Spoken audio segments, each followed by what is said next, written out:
So the Hamilton Ticats lose 32-25 to the Winnipeg Blue Bombers on Thursday night in a game that can be summed up in one word: turnovers. The Ticats committed 6 turnovers, including 3 fumbles by quarterback Henry Burris, and that was the difference in the game. The Ticats, I think, outplayed the Bombers for large stretches, particularly in the first half, and just weren't able to make that play to gain some separation and put the Bombers in a difficult position. They were able to stretch the lead and put them back on their heels, and I think the Bombers coming in at 1-5 were quite vulnerable. You heard some boos early from this crowd, and the Ticats just let them hang around, and eventually, with all the turnovers, it cost them. And the defense.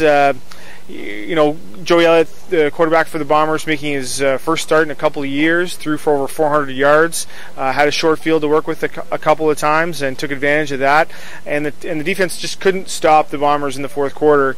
Were on the field for more than 10 minutes, and that was a difference in the game as well. I think the Ticat D had some opportunity to make some plays in this game, and had a number of interceptions go through their hands, and weren't able to sort of come up with the big play in the same way that the Bomber defense did. So that was also sort of one of the keys to this game. But turnovers were, it was unbelievable, really. 6 turnovers.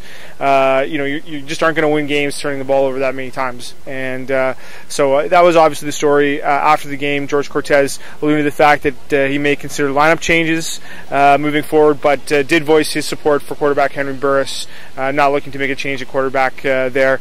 So, a difficult day, I think, for Ticat fans and for the team in Winnipeg. They'll head to Montreal next week to take on the Alouettes, so it doesn't get much easier.